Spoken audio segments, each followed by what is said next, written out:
Hi, everybody. Welcome to Fundraising in the Modern Nonprofit. My name is Brittany Newman. I am the chair of the Community Partner Outreach Committee this year with the Junior League of San Diego, and I am just so honored to be here today. I know we have 31 people in the room right now. We've got more coming. We've got up to 77 that are supposed to arrive. So welcome to everybody. We are going to be recording this session just in case you guys do miss it. And we'll be putting it out on our YouTube channel for everybody to view. I am going to be the host of the session today, so I'm really not going to be talking that much, thankfully to you guys. But the main event is Michelle Powers and Valerie Attisha. They're going to be going through this awesome dialogue with you guys, talking about fundraising strategies. I'm just going to be monitoring the questions in the chat and moving the slides. So if you guys have any questions, feel free to put them in the chat and I'll bust them out to everybody. So I'm excited to introduce Shauna Silkinich. She is our incoming president for the Junior League of San Diego. And Shauna, will give it to you for a little bit about the Junior League. Sure. Welcome on behalf of the Junior League of San Diego. And we are in our 92nd year of being of service to the community. Our mission is really three-pronged. We aim to promote volunteerism, we develop the potential of women, and to improve the community through effective action of leadership and trained volunteers. And so we are very proud to be offering this type of training for the development of both of our members and for our community members.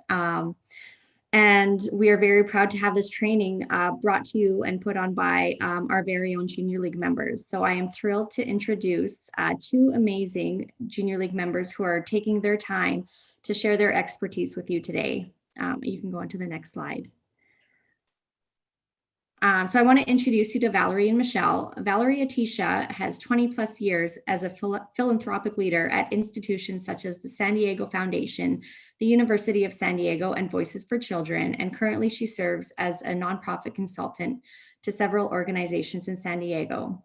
Michelle Powers has 15 plus years as a fundraising leader and collaborator for institutions such as Tufts University, Stanford Law School, and History San Jose. And most recently, she worked at the Fleet Science Center in Balboa Park of San Diego.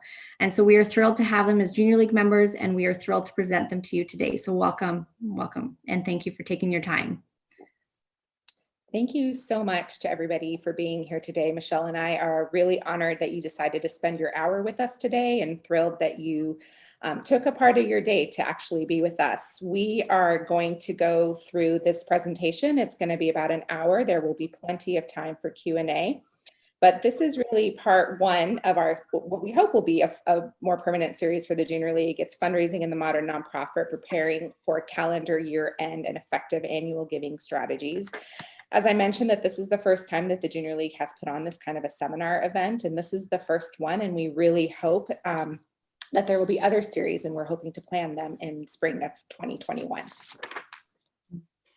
So we wanted to share a little bit about how this series came about. So the committee that Valerie and I participate in together, we have spent the year reaching out to hundreds of our community partners and asking for their specific feedback about what their needs are, what their areas of growth are, and how the Junior League can help them. So many of our community partners have mentioned needing support around fundraising, as well as training, mentorship, guidance, and especially fundraising within the context of COVID. So Valerie and I came together with Brittany to talk about how can we meet this need, and this is what we came up with. So for context, the intent of this program is not necessarily to be prescriptive or step-by-step, this is how you do your year-end planning, because many of you already have this skill set. But we really want to focus on specific actionable tips that can help you achieve success that we have seen work at organizations that we've been at. So we wanted to start the day with some specific learning objectives and goals. Always good to come into everything with a set of goals.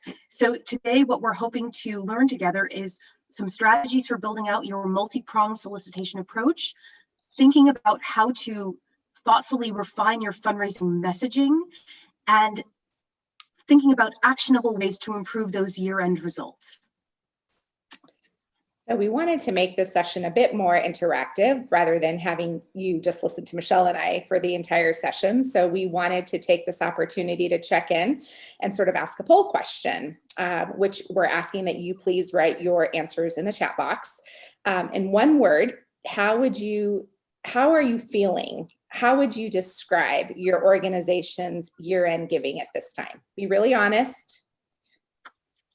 So, and we're going to wait for about half of today's members to respond before we proceed. Discouraging, stressed, Competitive, emergent, certain, anxious. I'm noticing a theme here. lost. Disorganized.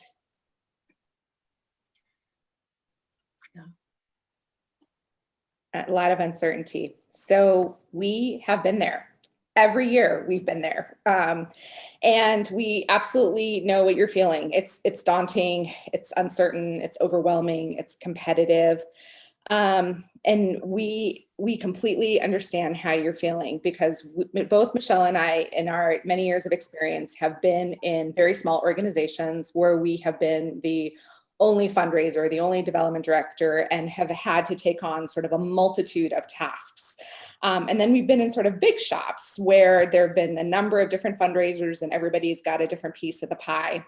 And so what we're hoping to do today is to really draw upon those two experiences of being in a small shop and being in a larger shop, and really take this time to share some approaches that we feel that we've learned and achieved through successes at different organizations.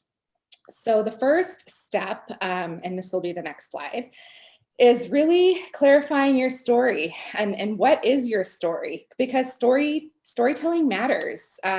Being able to be clear and concise and thoughtful, and being able to share your organization's stories, and making the individuals or the donors or the individuals that you want to connect with, make them understand that you want them to learn more about the organization and the important work that you do. You should be able to tell your story very succinctly, very concisely, very briefly. It's kind of like that 15-second elevator pitch. Because once you sort of have this story, which embodies your mission and your vision and your values, you want to be able to share that story with as many people as possible. And who are those people exactly?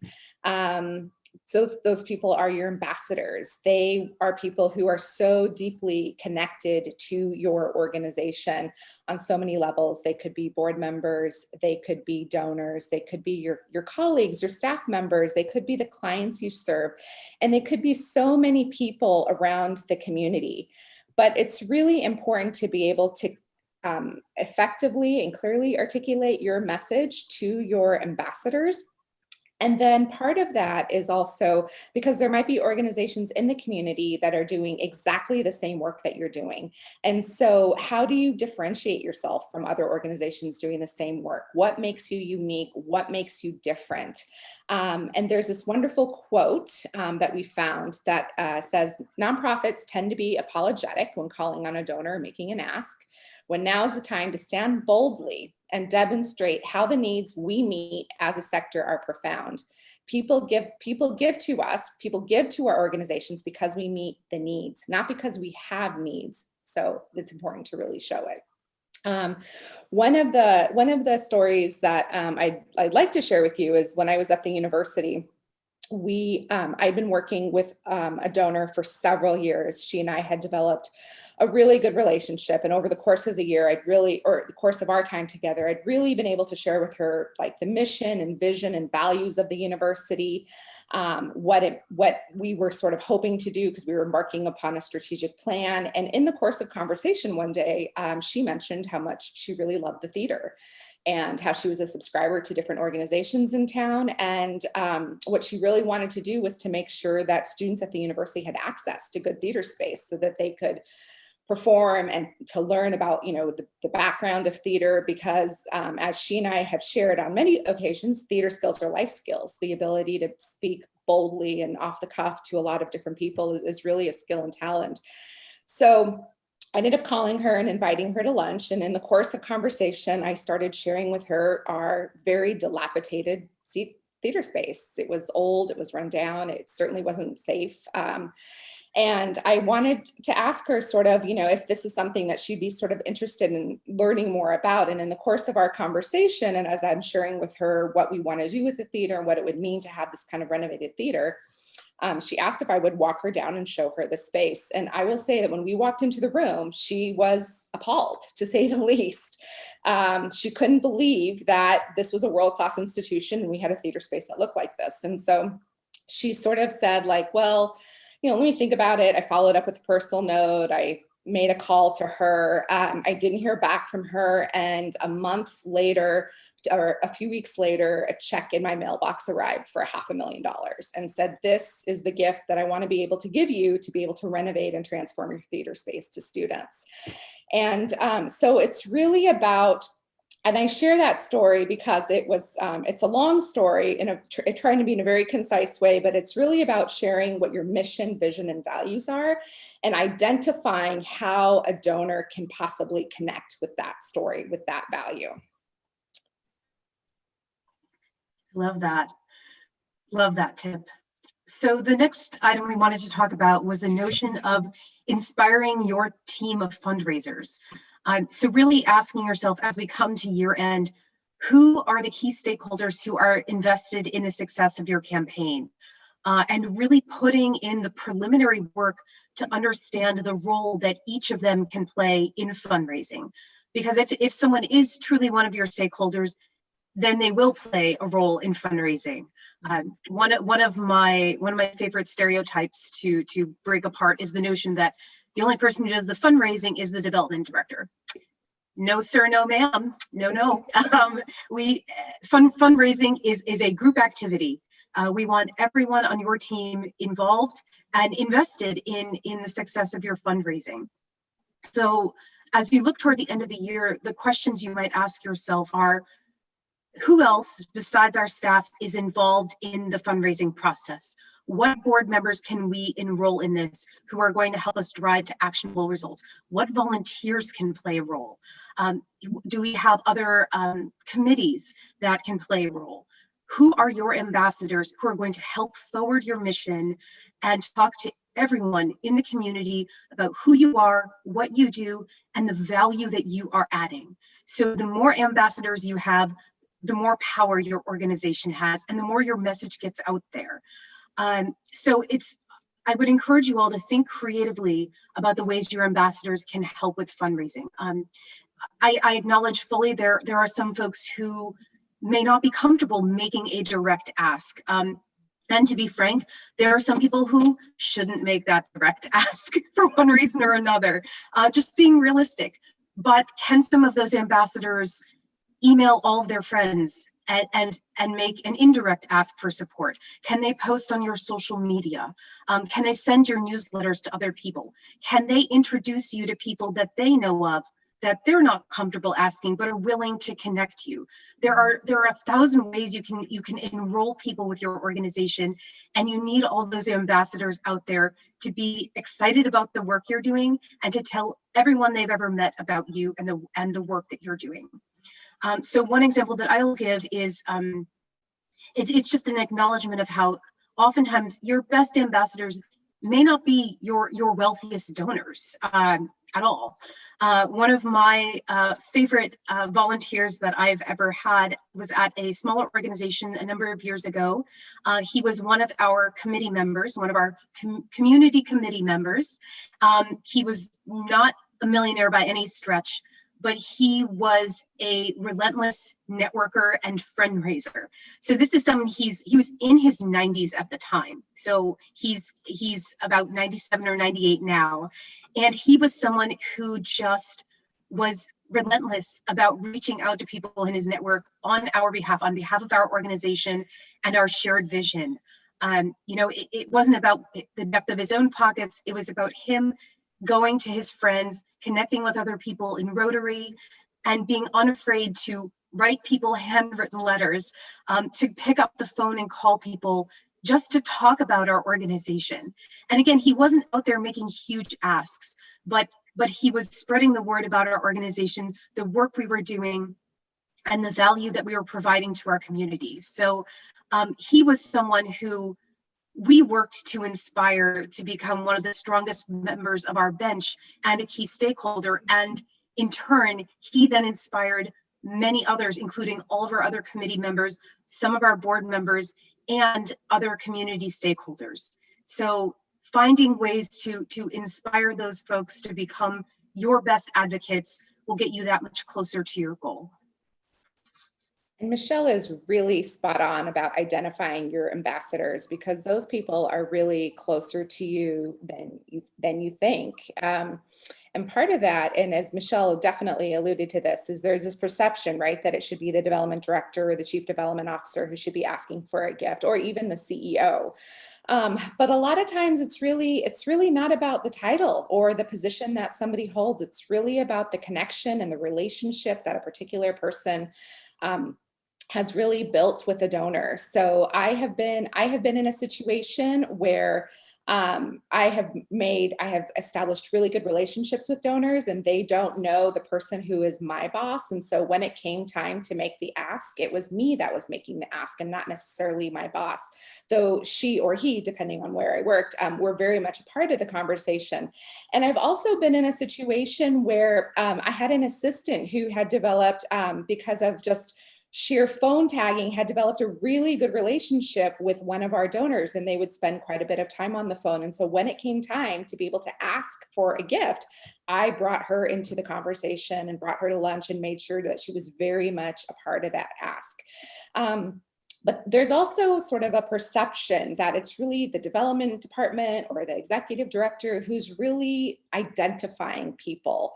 But really that's an organization-wide, that should be an organization-wide goal, because your colleagues are connected to so many people outside of your circle in the community. Think about who your CFO is connected to, or your vice president for programs, or even like your receptionist when somebody walks in the door. Those people are all really connected to somebody. And so it's really empowering them to be able to help you identify those people and help make those connections. And there's lots of different ways to sort of make that connection once you've identified the person. And people do it in lots of different ways, and there's really no right or wrong answer. Personally, I always start with an email, because I find that people get a little bit jarred when you call them on the phone and they're not really expecting you or your call and why you know their name, etc. So I always start with an email, and I always say, I'm going to be following up with you on this particular day and at this particular time. Some prefer just a straight call, and some will prefer some combination of that. But it's really about starting this whole process of building and cultivating this relationship with people that ultimately leads to this long-term sustainable relationship, and ultimately thinking about a gift. As you sort of think about your network and you think about your communication, again, and as you think about your colleagues, it's really about people that you know, because they'll start to support the organization because you're so passionate about the organization. So think about your friends and your family and your neighbors and your colleagues and how you can connect them to your inner circle. Diversify channels of communication. This is a big one, because in this age of technology, it used to be just you could connect with somebody by phone or by letter. And now in the age of social media and technology, there's hundreds of different ways. And here we've just kind of outlined a few of lots of different ways that you can connect with people and with your constituents, and multiple times, obviously multiple pronged events. And it's really about how you're conveying messages. And there are really three types of way to convey your message, especially when you're asking for a gift. Some people use the heartfelt message approach. So they'll share a very moving and profound story, and that will hopefully inspire somebody to give. For some people, and this is all dependent upon who you speak with, it's really about numbers. They just, they want you to tick off all the numbers and all the statistics and how many people that you've served and what that all looks like.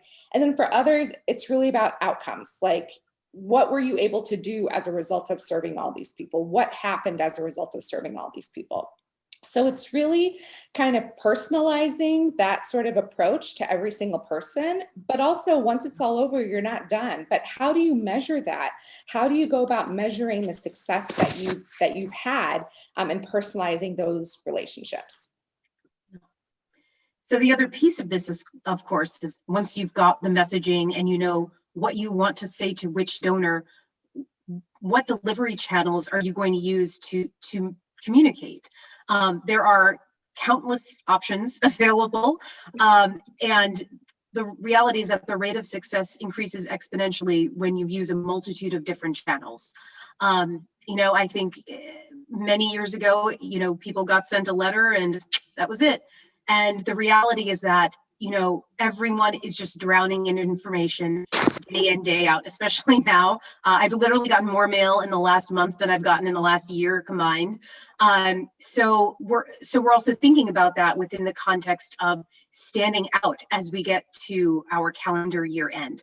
So what is a multi-pronged approach to our communication that allows us to stand out, that allows us to convey our message in a way that differentiates us and demonstrates our value add? And how are we ensuring that we're not going to get lost? And the reality is that the only way to not get lost is to approach people from a multitude of different angles. So again, like Valerie was saying, we have here all these happy little bubbles with all of the many options that you have for the end of the year. And there are countless ones that we didn't include here, but these seem to be the most popular ones. I wanted to briefly call out the notion of like the care package, or like the kind of party in a box situation, because that seems to be more and more prevalent as COVID continues on, just looking for unique ways to capture people's attention. So I think that that's something that's really interesting because I've seen it more and more. I'm not quite sure how people are going to use it specifically for year end, but I know that there's something clever in there. And if you do wind up doing a calendar year end package, reach back out to us and let us know, because I love hearing what people are doing and seeing people's just really interesting and new ideas. So in reflecting on my experience, some of the more successful campaigns I've seen are ones that structure in terms of, sending a piece of mail, following up with email, following up with phone calls, following up with more mail, and with other emails interspersed. So it really has to be this intricate web of different ways to reach out to people.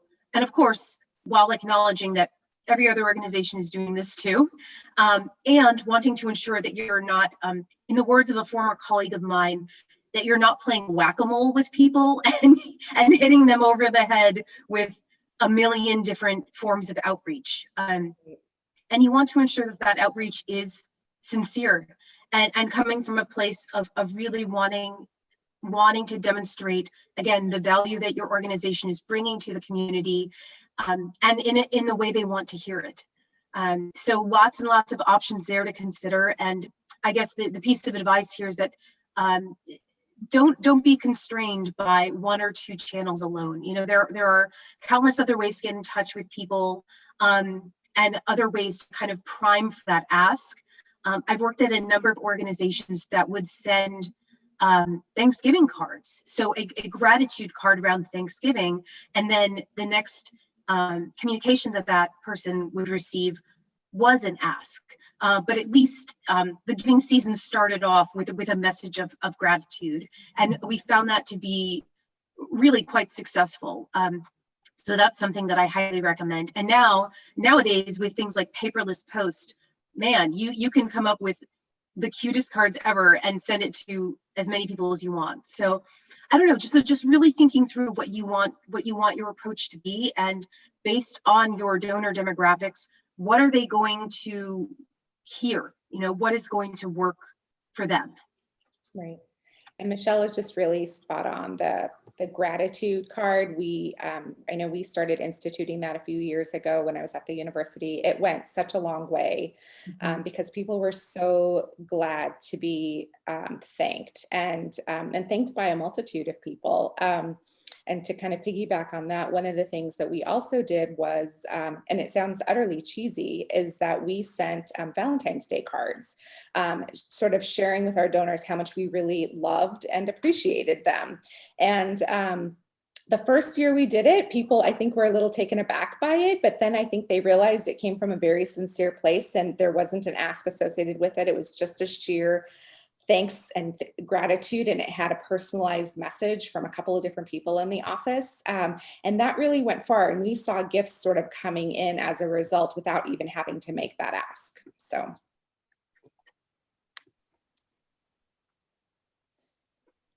We have a couple questions coming in. Okay. Is it a good time to take some? Yes. One of them is, does anyone use MobileCause or Blackbaud? Have you guys used that? Go ahead, Michelle. I've used Blackbaud at a couple of other the organizations that I've worked at, but a couple of the universities where I worked had their own database that was created. MobileCause I am not familiar with. I know of them, but I can't speak to the quality of their product or the work that they do. Valerie? And I agree with Michelle. I've used Blackbaud, and I'm pretty familiar with Blackbaud. And similarly, at the Community Foundation at the university, we had very different types of systems. Mm-hmm. I am familiar. I have heard of MobileCause, and I know of organizations that have used it and have been very happy with the results. But I personally don't have any experience with it. Well, if anybody else out there has experience with those, feel free to chime in on the chat. Another question we have is, which email platforms and CRM plugins have y'all found most effective and best for small nonprofits with minimal budget? So I'll jump in, Val. So one of the platforms we've used at multiple organizations was Constant Contact. It's very simple and basic. It does the job. I remember it being quite affordable. One of the organizations where I used Constant Contact was at a very small museum in the Bay Area, and it was like literally the one thing they could afford. So it's simple. It gets the job done. It can take some time to really learn the ins and outs about how to structure really attractive looking e-solicitations or emails. But once you get the hang of it, you're good to go. I know a lot of people use MailChimp. That's something that I know a lot of organizations have used. What about you, Val? What have you used? I've used both Constant Contact and MailChimp, and I like the ease and intuitive nature of Constant Contact a little bit better. Mm-hmm. That has just been my personal preference. For somebody who has not really come up through the communication side of the house, I just found it to be very easy to use, very easy to put in my message, add some photos, plug in my mailing list, and kind of be good to go. So I've been quite happy with Constant Contact. Awesome. Okay. Another question we have here is, do you consider Junior League donors and external donors, i.e. donors who haven't been a Junior League member before, differently since they've had a different experience with our organization? I don't know if I could answer that, only because I haven't been on that side of the Junior League Fund Development House. Michelle? Yeah, I think that's a really interesting question. I'm not sure that I have enough knowledge to answer that, but it's definitely something we could all talk about offline. Definitely. For sure. Yep. We'll stay on. And here's another one. Can you talk about a follow-up strategy, et cetera, when the appeal to the individual is successful and they have made a gift? Oh, actually, that ties in beautifully to our next slide. Do we want to address that and then go into the next slide, or do you want to just go into the next slide knowing that we'll answer it? No, let's go ahead and maybe answer it, if that's okay. Okay, you first. Okay. In terms of a follow-up strategy, so you have somebody that you've solicited, that person has then moved forward in making a gift. It's really, and I know this is a little bit hard, but it's really up to the donor, because you have to figure out a little bit about what he or she wants. So for example, I have had donors who have made $1 million gift, and all they've really wanted is just a thank you note, and that's it. And then I have had people who've made a $5,000 gift, and they want lunch, they want invitations, they want this, they want that. It runs the gamut. And so it's really finding out what a donor wants in particular. Where you can never go wrong is a call from you, from the executive director, even from the board chair, just to say thank you so much for their generosity and support. And then similarly, a note from the executive director, the development director, whoever was involved in the gift, and the board chair to be able to thank them for their support. There's been a couple of, I see a couple of questions in the chat about stuff. So like a plaque or a something or other. Most donors don't want that. I think they wouldn't mind, depending on the person, being publicly acknowledged, but in terms of something like stuff, something physically to have in their home, a lot of them don't really want it. And certainly because it's money that is coming out of your organization, they don't want you to spend money on that. So. That was one of the suggestions here was don't send a plaque unless you're sure they'd like it. And then another question is, how can you ask for C4 donations from donors who are frequent givers of your C3? So, okay, so 501c3. So 501c3 is tax exempt, 501c4 is not. So there are tax implications for which organization can do what.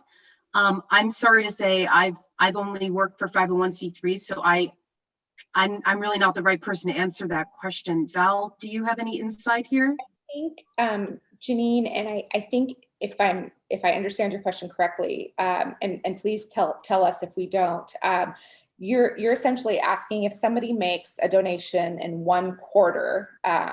Right, am I correct? If they make a donation one quarter, how can you ask them for a gift in your year-end quarter? Is that correct? Yes, definitely. Hello. Hi. So I work for NAREL, Pro-Choice Oregon, and so our year end is coming in, but with all of the election things and RBG, we are already C3 heavy. And so for our end of the year fundraiser, we're wanting to focus more on our C4 because we are going to have a lot more political work that we have to do in regards to supporting other affiliates who are dealing with like abortion bans and issues in regards to women's reproductive justice. And so we've been trying to come up with creative ways to ask for the C4 versus overwhelmingly empowering our foundation funds, because we have people who give us money, but because they don't get the tax exemption and credits with the C4, we're unsure how to necessarily kind of go about it without making it seem like we're not giving something to those donors as well. Got it. That is a very good question. Michelle, do you have, I don't have very much experience in 501c4 organizations. I don't know if you do. Yeah, I don't either. I'm because my understanding is that so there can be no exchange of anything. Correct. when someone is a 501c4. So you have to be. In my mind, what that means is you just have to be really amazing and thoughtful and strategic about what your gratitude practice looks like, and making your donors feel as though that gift makes a tremendous difference, tax credit or not. Like any political donation, you're giving because you're giving to something bigger than you. You're giving to something that goes beyond you and your daily impact. You're giving to an idea. So I guess you're giving to a value system. So I guess my thought there would just be to, in your messaging, to really underscore the bigger picture, rather than it just being, oh, it's a donation I don't get tax credit for. You're tying this to the larger issue at hand and why you exist in the first place. And you exist in the first place because there are, this is a right that people have not had at certain points in time, and in certain parts of the country may not have. So you're serving a very real need. I don't know. Any other thoughts, Val? No, I think you really kind of hit the nail on the head with regard to in the same way that you might give to a political candidate because you believe in his or her values or message or ideology or whatnot. And you know you're not getting a tax write-off for that. So it's really about, it kind of goes back to the storytelling and really being able to develop a clear, concise, and thoughtful message to be able to engage your donors who perhaps give to your 501c3, which is the nonprofit piece, and have them give to the C4, which is the membership political action piece. So I hope we've tried to cover it, but it's really about storytelling. And I think, as you're mentioning also in the chat, it's about framing the bigger picture. So now we want to turn it back to you again because we'd love to hear from each of you in the chat box a successful year-end giving tip that you want to share with your colleagues. What is something that you have seen work really well at an organization that you've been at? Or frankly, it doesn't have to be an organization that you've worked at. Maybe you got something in the mail or something in your email that made you stop and say, oh, this is really great. This is really effective. But we would love for you in the chat box to share that with each other. And we'll read them out as we go along. But we would just really love to hear from all of you what some successful year-end giving tips have been. What have you seen work? What is a message that you have seen drive things home? So we'd love to just get a few extra tips beyond what we've shared already, just to hear what you guys have to say. We've got the stories, how my donation helped or what it went towards. Impact. That's a great tip. The idea of meeting a need, meeting and exceeding needs. Mm-hmm. You know, everybody's got some great stories out there. Personalized Christmas card with the entire staff and the board signing it. I love that idea. Absolutely. Love Absolutely. that idea.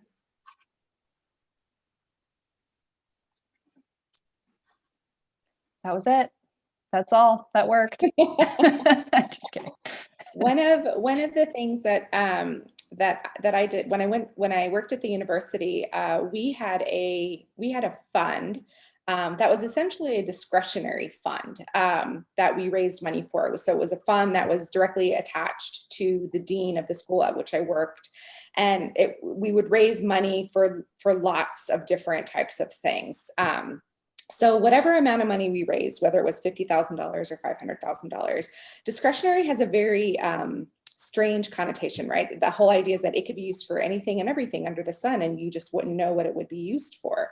So the one thing that we did also at the end of the year that really helped to sort of share with people, kind of to Ashley's point, what we did with the money and how it was successful, et cetera, was we essentially said that our deans, we called it the Dean's Leadership Fund. Our Dean's Leadership Fund raised X amount of money this year. And with that money, this is what we did with it. We supported students going to a research conference. We supported faculty who were working on cancer research. We were supporting 20 students to study abroad, you know, whatever that might be. And sort of at the end, we asked that if the person reading the letter liked what they saw that we were supporting, we encouraged them to make a separate gift and provided a link and an envelope and things like that. And we would usually get additional gifts and support from that. But Ashley's right. It's really important to let people know what their gift did and how it helped the organization so that they know it didn't just go into some big black hole. So. Yeah, now they're coming in hot. So we've got somebody works at the university, and Student Callers was successful. And then also they had an older alumni reunion, folks who did their own personal phone tree to encourage classmates. That's great. Yes. Breaking down the ask to a dollar amount and what it will cover. Example, $50 covers 10 kids' lunches. Mm-hmm. Tie it to Giving Tuesday and offer a branded item or bottle of wine for a certain gift level. They're great. Highlighting a particular program or project that's in need. Great. last giving day here, we did an employee, faculty, staff, et cetera, push. And prior to the push, we did a drop by and visit with candygrams and hellos just to get to know both campuses. After the Love week that. ended, we did a big thank you push with the president, listening to her very grassroots. That's awesome. Just got a call from a charity I donated to who thanked me for my one-time gift and asked if I wanted to consider going into their monthly giving program. I told the caller I just received 2 mail requests. I thanked him for his call.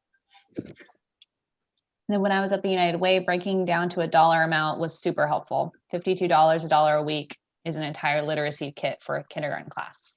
We're great. Yeah. I love That. that.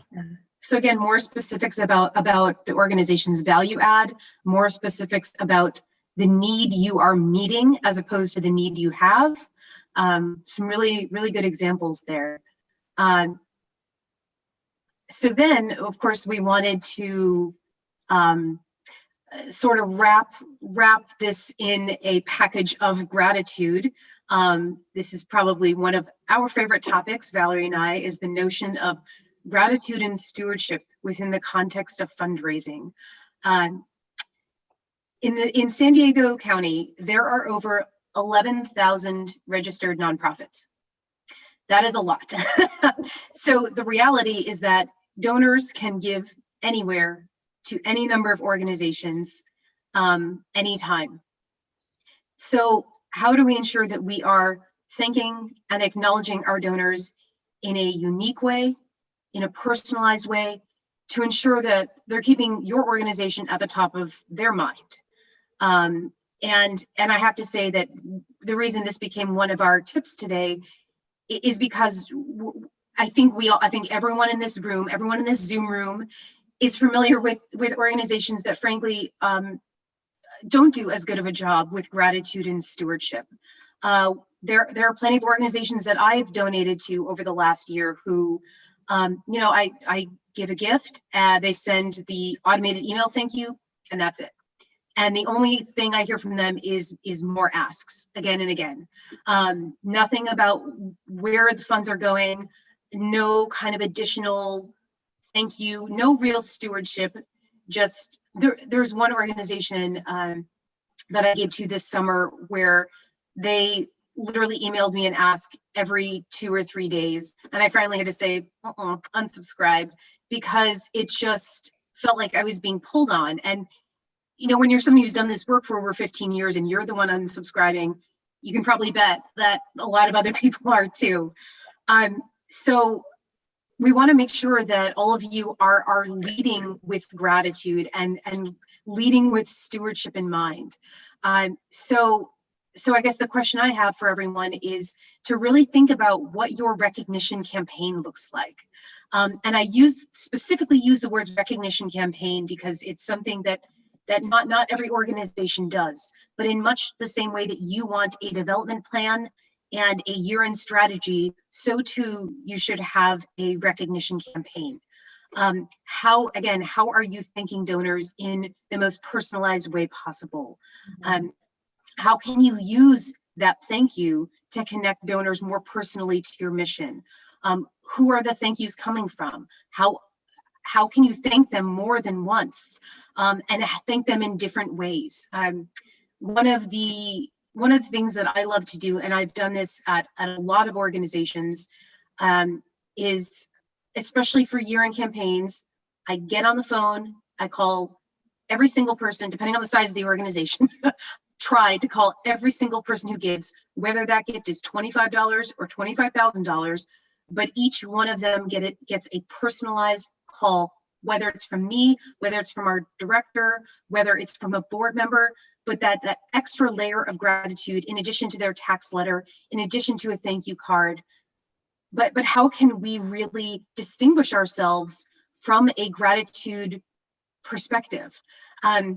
Because I think oftentimes, again, once the gift comes in, we're like, okay, here's your thank you letter, and then we move on. But how we thank people is going to impact how they perceive us. And I have absolutely been at organizations where the thank you letter arrived late, or it arrived not at all. And even if someone has a years-long experience with you, you can break that trust so quickly and easily for something that's easy. The gratitude part is the fun part. So I personally absolutely love making thank you calls. I think that every single call is worth my time and energy. And the best part is that people are surprised. Like you'll often have people try to rush you off the phone, like, yeah, I gave already. And I'm like, yep. And I'm just calling to thank you. And they don't quite know what to do with you. But that's the best part, is that it's such a surprise. And it's a welcome surprise. So I love the gratitude piece of this, and thinking about a recognition campaign. How can we acknowledge people? How can we thank them? And see them as humans and not just donors writing checks. And Michelle is just so spot on about just calling somebody just to thank them for a gift.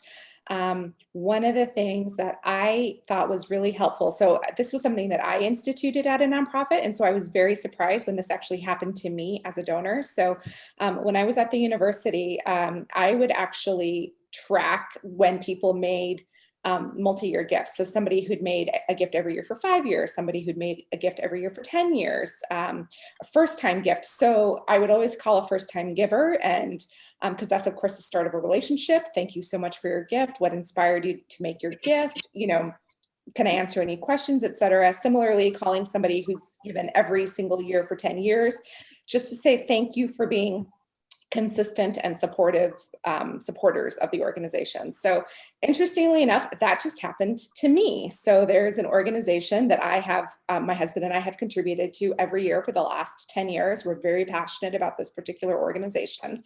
And I just got a call from the development director, and he just said to me, look, I've noticed that you've made a gift every single year for the last 10 years. We are really appreciative of all of your support and kind of what inspired you to give. And I thought, oh my gosh, I've been in this field for 23 years, and that's the first time I've ever gotten a call like that.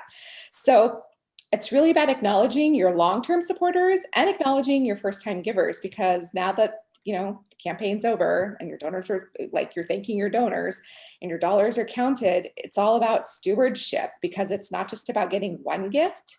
It's not transactional. It's not a one and done sort of thing, but it's like, how do you continue to build that relationship and nurture that relationship that ultimately leads into more gifts.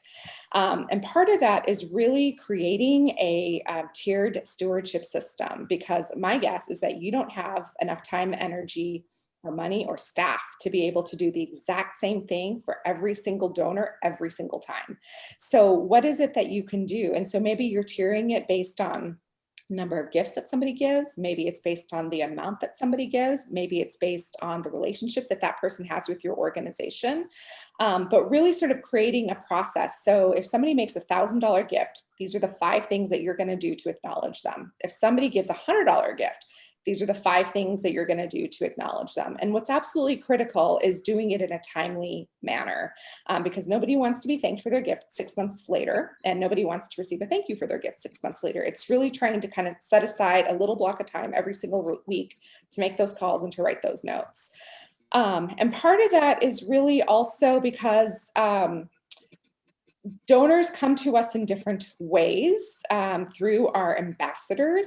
So it's really thanking those ambassadors for helping us find new people, meet our goals. And that's colleagues, that's board members, that's your family and your friends. A story that I like to tell is, I had a colleague at an organization who, a dear friend of hers, worked at a company that owned a number of different restaurants around the world. And I thought, well, what could we do? So do you think we could submit a proposal where we could get some restaurant gift cards that we can give away at some of our events? And so she and I worked together, worked with her friend. We ended up submitting a proposal. We ended up getting, I think, $1,000 worth of restaurant gift cards and a really small gift for our annual event. And I was so grateful to this particular person, because I never would have known that about her friend had she not sort of come to me and shared that with me.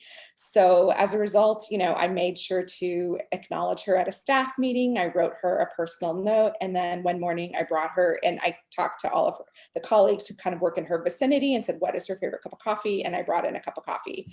And so it's really about sort of showing gratitude for both the people who give to your organization, but also to the people that you're surrounded by and continue to support you and the organization.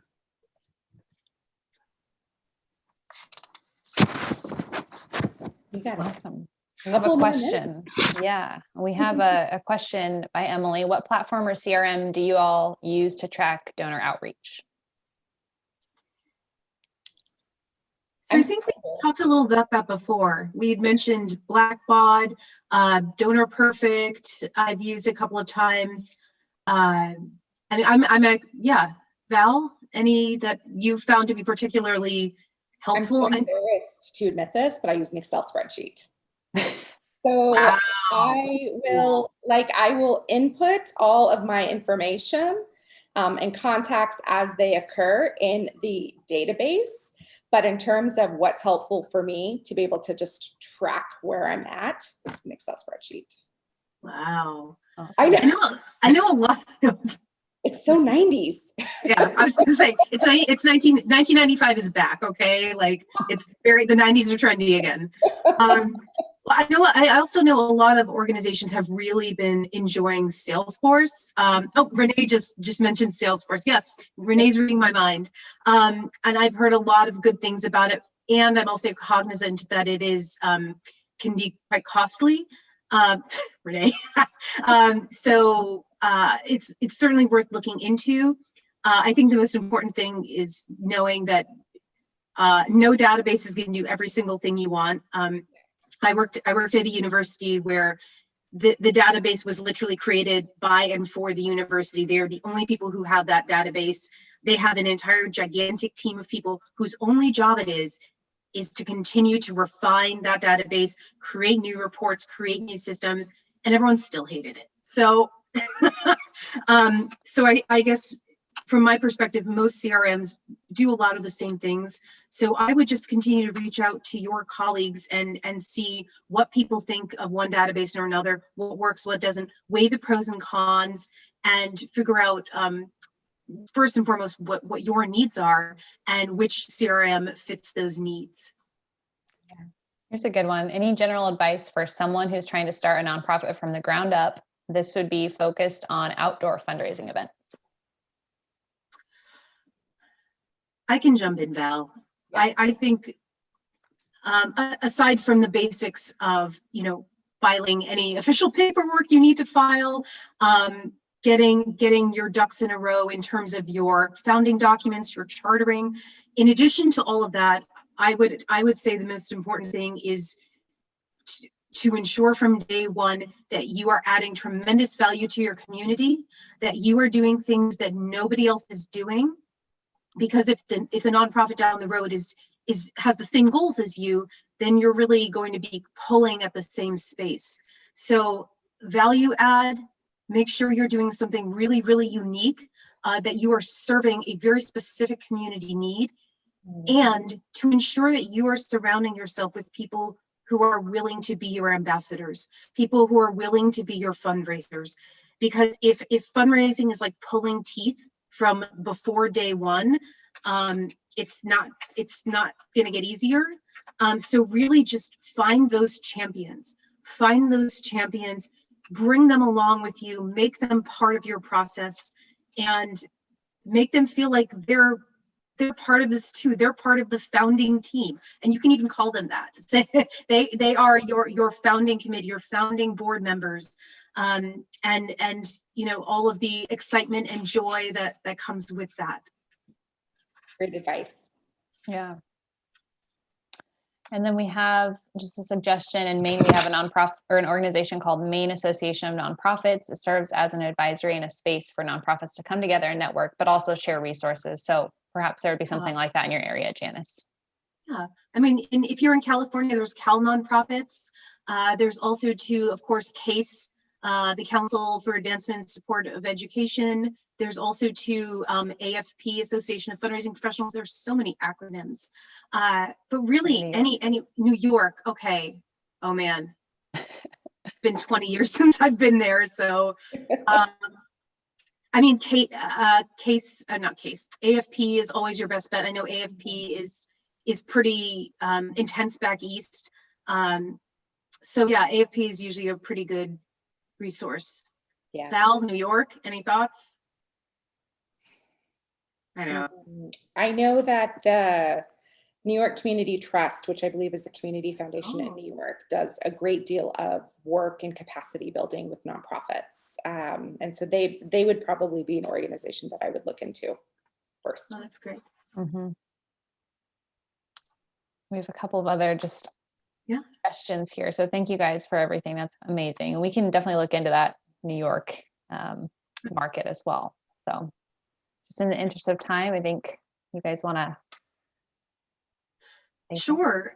I guess we just wanted, first and foremost, to thank you all so much for being here today and participating in this pilot program experiment, if you will.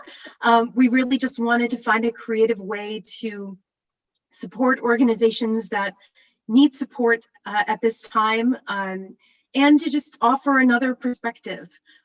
So the kind of summary of all the tips we talked about today: clarifying your story and your message, making sure you are demonstrating your tremendous value add and how you're supporting the community, inspiring your bench of fundraisers, making sure that your ambassadors have every tool they need to advocate for you and your organization, diversifying your channels of communication, making sure you are being as creative as you can be about how you're reaching out to people and reaching out to them in the way that they prefer, and showing that gratitude and engaging in a meaningful stewardship process for your donors. And I love that Valerie chimed in with this: stewardship and gratitude for both your donors, but as well for your board members, your volunteers, and absolutely for your staff.